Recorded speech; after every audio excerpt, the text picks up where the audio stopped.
ഭിന്നശേഷി സംവരണത്തിനായി തസ്തികകൾ മാറ്റിവെച്ച എയ്ഡഡ് സ്കൂളുകളിലെ മറ്റ് തസ്തികയിലേക്ക് സ്ഥിരാംഗീകാരം നൽകണമെന്നാവശ്യപ്പെട്ട KSTA ജില്ലാ കമ്മിറ്റി പാലക്കാട് ധർണ നടത്തി.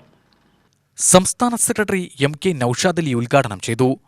ഒരു ഭാഗത്ത് നിരവധി തവണ എത്ര ഉത്തരവ് ക്ലാരിഫിക്കേഷൻ കൊടുത്താലും സംശയം തീരാത്ത വിദ്യാഭ്യാസ ഓഫീസർമാർ ഒരു ഭാഗത്ത്, മറുഭാഗത്ത് സർക്കാർ നല്ല ഉദ്ദേശത്തോടെ കൊണ്ടുവരുന്ന ഏത് നല്ല പ്രവർത്തനത്തെയും തകർക്കാൻ കച്ചകെട്ടിയിറക്കുന്ന ഒരു വിഭാഗം മാനേജ്മെന്റുകൾ.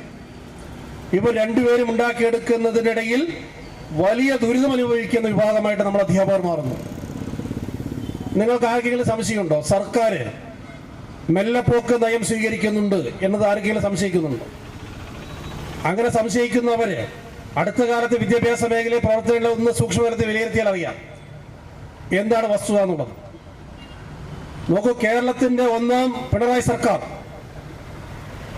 ചരിത്രത്തിലില്ലാത്ത രീതിയിൽ 6000 കോടിയോളം രൂപ വിദ്യാഭ്യാസ മേഖലയ്ക്ക് വേണ്ടി ചെലവഴിക്കുന്നു. സർക്കാർ മേഖലയിൽ മാത്രമല്ല, മാച്ചിങ് ഫണ്ട് ഇനത്തിൽ എയ്ഡഡ് വിദ്യാഭ്യാസ സ്ഥാപനങ്ങൾ വരെ നവീകരിക്കാൻ മെച്ചപ്പെടുത്താൻ പണം നൽകുന്നു. എയ്ഡഡ് വിദ്യാലയങ്ങൾ ഉൾപ്പെടെ ക്ലാസ് മുറി ഹൈടെക് ആക്കിക്കൊണ്ട് അതിന് പണം മുടക്കുന്നു.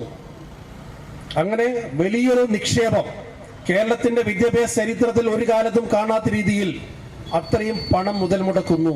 ജില്ലാ പ്രസിഡന്റ് AM അജിത് അധ്യക്ഷനായി.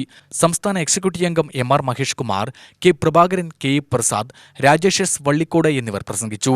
ജില്ലാ സെക്രട്ടറി K അജില സ്വാഗതവും ട്രഷറർ G പ്രദീപ് നന്ദിയും പറഞ്ഞു.